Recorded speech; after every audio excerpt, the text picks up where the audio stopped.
अस्सलामुअलैकुम, this is Dilshad Ahmad. Welcome back to my YouTube channel. आज के करीब में MJT 301 यानी प्रिंसिपल ऑफ मार्केटिंग का थर्ड वीडियो लेकर आए हूँ। टोटल 10 MCQs हैं और लास्ट डेट 21 जुलाई है, तब तक आपने सबमिट करवा दें। पहले क्वेश्चन की तरफ चलते हैं। क्वेश्चन है, the brand of product can determine its consumer value. एक प्रोडक्ट का जो ब्रांड होता है वो कंज्यूमर वैल्यू को डिटरमाइन करता है। क्या ये ट्रू स्टेटमेंट है या फॉल्स स्टेटमेंट है? तो ये एक फॉल्स स्टेटमेंट है। The brand of product can extendly influence consumer perception and preference but not suddenly determine the consumer value.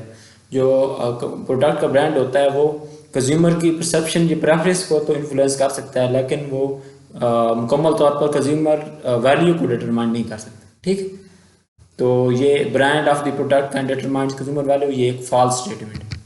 ठीक है, ये एक फॉल्स स्टेटमेंट है। Next is companies that set low initial price in order to get their food indoor quickly and deeply attract large number of buyers quickly and will large market share practice in the market skimming pricing। कहते हैं companies, ऐसी companies जो शुरू तो product की जो है शुरू में इनिशियल प्राइस कम रखते हैं ताकि वो मार्केट में ज़्यादातर पेनिट्रेट कर सकें, ये डीप डाउन हो सकें, और इसके अलावा large number of buyer attract कर सकें और जो है win their large market share practice in market skimming pricing, और मार्केट स्कीमिंग प्राइसिंग में शेयर मार्केट हासिल कर सकें। तो क्या ट्रू स्टेटमेंट है, ये फॉल्स स्टेटमेंट है ये? ठीक है, तो ये एक फॉल्स स्टेटमेंट है। It's not example market skimming pricing, instead it is an example of market penetration pricing. ऊपर ये दी हुई है कि वो प्राइस कम रखते हैं ताकि मार्केट में पेनिट्रेट हो सकें। तो ये मार्केट स्कीमिंग प्राइसिंग की एग्जांपल नहीं है, ये मार्केट पेनिट्रेशन प्राइसिंग की एग्जांपल हो सकती है। तो क्या है, ये एक फॉल्स स्टेटमेंट। ठीक, फॉल्स इसका correct option. Next is international product and service marketing, it is important to know what different colour mean in different countries. तो कहते हैं इंटरनेशनल प्रोडक्ट सर्विस मार्केटिंग हमें ये पता होना चाहिए कि डिफरेंट कलर का उस कंट्री में क्या मतलब है। ट्रू स्टेटमेंट है या फॉल्स स्टेटमेंट? तो ये एक ट्रू स्टेटमेंट है। International service market essential to be aware of the culture difference including meaning association different colour to different various countries. कि हमें कलर्स का पता होना चाहिए कि उस कंट्रीज में इस कलर का क्या मतलब है। फॉर एग्जांपल जो रेड का चाइना में एक प्रॉस्पेरिटी का मतलब है, लेकिन दूसरी तरफ रेड का मतलब डेंजर भी हो सकता है। ठीक है, तो हमें इस कलर का डिफरेंट कंट्रीज में पता होना चाहिए। तो क्या ये एक ट्रू स्टेटमेंट है कि कलर का डिफरेंट कंट्रीज में क्या मीनिंग है, ये हमें पता होना चाहिए। तो ये एक ट्रू स्टेटमेंट है। ठीक है, next is research and planning for loyalty status as a segmentation approach is generally is not used for practical and for most firm। वो कहते हैं रिसर्च और प्लानिंग अप्रोच है जो कि जो एक सेगमेंटेशन अप्रोच है जो कि लॉयल्टी स्टेटस के लिए यूज़ होती है। वो कहता है मोस्ट फर्म में ये यूज़फुल नहीं है या प्रैक्टिकल में यूज़ नहीं होती। तो क्या ये ट्रू स्टेटमेंट है या फॉल्स स्टेटमेंट? ठीक है, तो ये एक फॉल्स स्टेटमेंट है। Research planning loyalty status as segmentation approach can be used for many firms specially in context of CRM यानी कंज्यूमर रिलेशनशिप मैनेजमेंट। तो ये जो रिसर्च प्लानिंग होती है वो लॉयल्टी स्टेटस के लिए as a segmentation approach use होती है CRM में। तो ये एक फॉल्स स्टेटमेंट है। ठीक है, तो ये एक false statement. Research planning for loyalty status generally is not useful, यहाँ पे नॉट यूजफुल क्योंकि यूजफुल होती है, तो ये एक फॉल्स स्टेटमेंट। ठीक है, next is shopping for the rich and famous. Rich and famous is a buying service that has wealthy clients to find their best buys, inclusive things, high cars, travels, financial service. This firm would use the income segmentation। वो कहते हैं rich और famous के लिए जो shopping होती है is a buying service, ये एक ऐसी बाइंग सर्विस है help wealthy client to be best, के वेल्दी क्लाइंट के लिए वो, ताकि वो जो वेल्दी जिनका ज़्यादा पैसा होता है उनके लिए, ताकि वो अपनी अलग किस्म की clothing, high and cars, travel, financial service use करें। तो ये एक इनकम सेगमेंटेशन की एग्जांपल है। तो ये एक ट्रू स्टेटमेंट है कि ये इनकम सेगमेंटेशन की एग्जांपल है। ठीक है, income segmentation is a type of marketing segmentation that divide the market into groups based on the income level.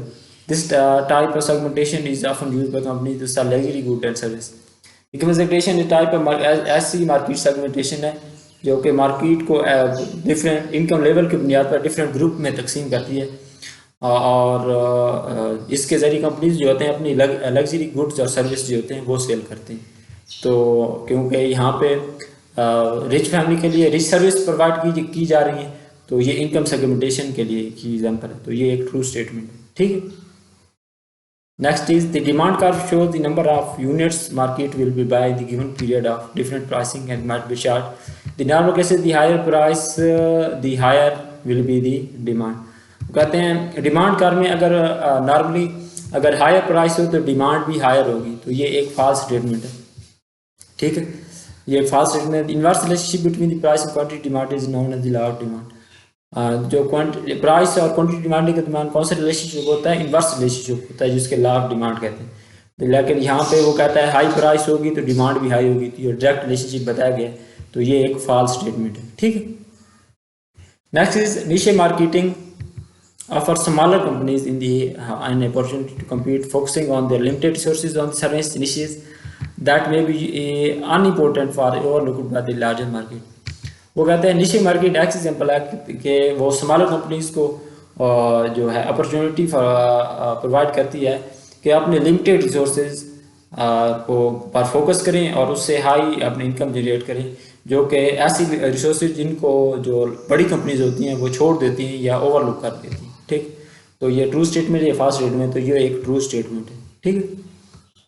निश marketing small companies complete the focus. अच्छा, niche marketing involve in defining a small but profitable market segment with unique needs and preference और telling product service and marketing strategy. यानी niche marketing ऐसी छोटी लेकिन profitable market segment को identify करता है और उस पर काम करता है जो कि यूनिक नीड्स और प्रेफरेंस को फोकस करते हैं, ठीक है, जो कि लार्ज कंपनीज ओवरलुक कर देती हैं, तो ये एक ट्रू स्टेटमेंट है।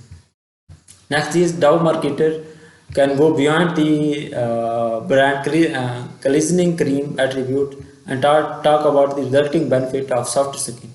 कि जो डाउ मार्केटिंग है वो जो है ब्रांड क्लीजनिंग क्रीम एट्रीब्यूट्स को से ज़्यादा वो क्या कर रहे हैं, टॉक अबाउट दी जो है सॉफ्ट स्किन के बेनिफिट रिजल्टिंग बेनिफिट पर जो बात कर रहे हैं। This is known as product attribute in brand positioning. तो ये ब्रांड पोजीशनिंग में प्रोडक्ट एट्रीब्यूट कहलाता है। तो क्या ये ट्रू स्टेटमेंट है या फॉल्स स्टेटमेंट है, तो इसका हम देखते हैं। The practice describes product benefit and brand positioning, now the product attribute। तो ये प्रोडक्ट बेनिफिट्स को जो एग्जांपल दी हुई है ज़ाहिर करती है, लेकिन प्रोडक्ट एट्रीब्यूट इसमें है, तो ये एक फॉल्स स्टेटमेंट है, ठीक है। तो आपने याद रखनी है जो डाउ वाली जो एग्जांपल दी हुई है ना, ये एक फॉल्स स्टेटमेंट है, डाउ मार्केटर एंड गो। लेकिन क्योंकि यहाँ क्लीजनिंग क्रीम एट्रीब्यूट्स से ज़्यादा वो सॉफ्ट स्किन के बारे में बात कर रहे हैं, तो ये एक वो कहता है ये एट्रीब्यूट्स को ज़ाहिर नहीं कर रही, ठीक है, उसके बेनिफिट्स को ज़ाहिर कर रही है, तो ये एक फॉल्स स्टेटमेंट है। डाउ मार्केटर एग्जांपल फॉल्स स्टेटमेंट, ठीक है। Next is service inseparability means that the quality of service depend upon who provide them as well as where and how it be provided. तो ये true statement है, ये false statement है, ठीक है। तो ये ट्रू स्टेटमेंट है। Service inseparability is one of the 4 keys characteristics along with the intangibility, perishability and heterogeneity। तो ये ट्रू स्टेटमेंट है जो सर्विस जो है सर्विस की 4 जो एग्जांपल उनमें से एक है, ठीक है। तो ये एक ट्रू सर्विस इंसेपरेबिलिटी वाला true statement. Next is product position is way of product defined the retailer, how it defined the place of the product occupies in the retailer might related to competing product.